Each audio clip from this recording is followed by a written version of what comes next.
एक गांव में एक बूढ़ी औरत और उसका बेटा रहता था। उसके पति की देहांत बहुत पहले हो गई थी, जिसकी वजह से घर की सारी जिम्मेदारी उसके कंधों पे ही आ गई थी। वह अपना और अपने बेटे का पालन पोषण दही, अचार और पापड़ बेचकर किया करती थी। वह बहुत ही नेक और ईमानदार औरत थी। वह अब बीमार रहने लगी थी और उसका बेटा भी अब बड़ा हो गया था। फिर उसने अपने बेटे की एक अच्छी सी लड़की से शादी करवा दी। उसकी बहू भी बहुत ही ज़्यादा अच्छी थी। फिर बेटे की नौकरी शहर में हो गई और वह चला गया। बेटे के जाते ही बहू ने अपना असली रंग दिखाना शुरू कर दिया। अब वह अपने सास को कोई काम करने नहीं देती और उनका सारा बिजनेस खुद ही संभालने लगी। पर उसका लालच स्वभाव होने के कारण वह उन दही, पापड़ और अचार में मिलावट करने लगी। उसकी सास को ये सब पसंद नहीं था। वह उसे मना भी करती थी, लेकिन वो कहाँ किसी की सुनने वाली थी। फिर उसके गांव में किसी की शादी थी और एक बूढ़े व्यक्ति उसके घर आए। बहू, ओ बहू, ज़रा बाहर तो आना। मेरी बेटी की 1 हफ्ते के बाद शादी है। बारातियों को खिलाने के लिए मुझे पापड़, दही और अचार चाहिए। ठीक है चाचा जी, अचार तो आप अभी ले जाओ। पापड़ के लिए मुझे 2 दिन का वक्त दे दो और दही मैं शादी से 1 दिन पहले दे दूंगी आपको। ठीक है, अभी ये तुम कुछ पैसे लो। बाकी के पैसे मैं जब दही लेने आऊँगा तब दे दूँगा। फिर वह अचार लेकर चले गए और यह अपने घर पापड़ बनाने में लग गई। लेकिन जितना पापड़ बनाना था उसके हिसाब से पर्याप्त सामान नहीं था। फिर वह दाल में थोड़ा बेसन मिलाने लगी।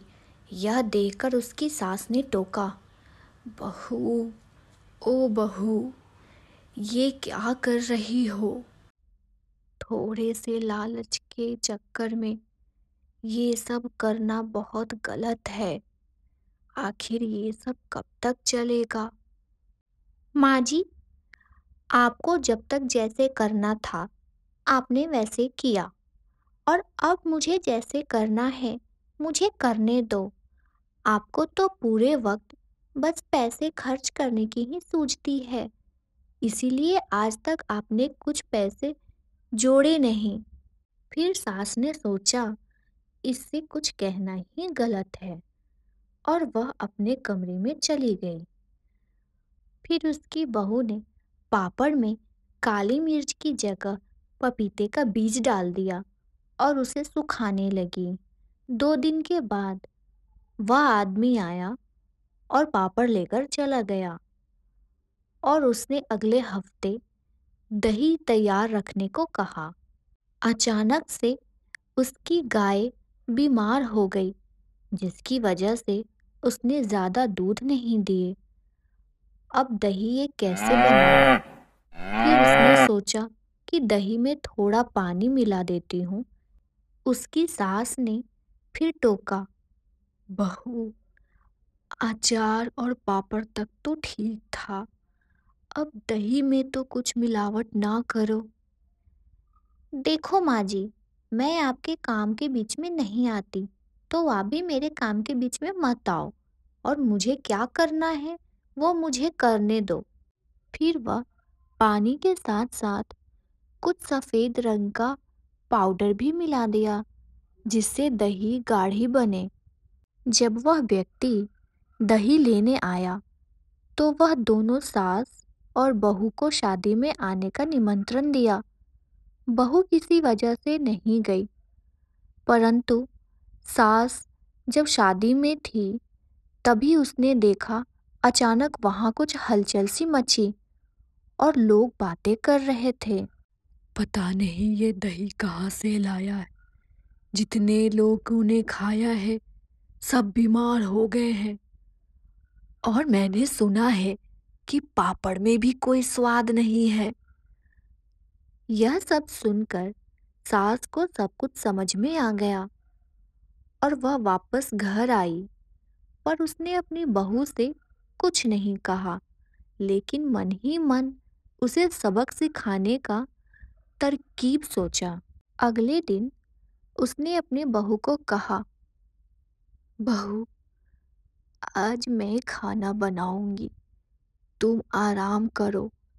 बहुत दिनों से तुमने आराम नहीं किया। बहू मन ही मन खुश हो गई और वह आराम करने अपने कमरे में चली गई। थोड़ी देर के बाद सास ने उसे आवाज लगाया खाना खाने के लिए। बहू बहुत खुशी खुशी खाना खाने आई और जैसे ही उसने पहला निवाला मुंह में डाला, आई, ये क्या है? खाने से कुछ मिट्टी जैसा स्वाद आया। फिर वह अपने सास की तरफ देखी और पूछी, माँ जी, ये क्या बनाया है आपने? ऐसा लग रहा है जैसे मानो किसी ने इसमें मिट्टी डाल दिया हो। फिर उसकी सास ने कहा, बहू, मैंने इसमें मिट्टी तो नहीं, लेकिन हाँ, ईंट पीस कर डाल दिया है। बहू, तुमने ही तो मसाले की जगह ईंट पीसकर और काली मिर्च की जगह पपीते का बीज डालना सिखाया है। वही सब डालकर मैंने तेरे लिए खाना बनाया है। तो अब तुझे अच्छा क्यों नहीं लग रहा? क्या तुझे पता है कि तूने अब तक कितने सारे लोगों के सेहत के साथ खिलवाड़ किया है? उस दिन बारात में भी कितने सारे लोग बीमार हो गए थे तेरे हाथ का पापड़ और दही खा करके। अब बहू को सारी बातें समझ में आ गई और उसे अपनी गलती का पछतावा हो रहा था। फिर उसने अपनी सास से माफ़ी मांगी। माँ जी, मैं सारे लोगों से तो माफ़ी नहीं मांग सकती, लेकिन मैं आपसे तो मांग ही सकती हूँ। मुझे माफ़ कर दो। आगे से मैं इन बातों का ध्यान रखूंगी और अब मैं किसी को भी ऐसे मिलावट वाले खाने नहीं दूंगी। सास ने भी मुस्कुराते हुए बहू को माफ़ कर दिया।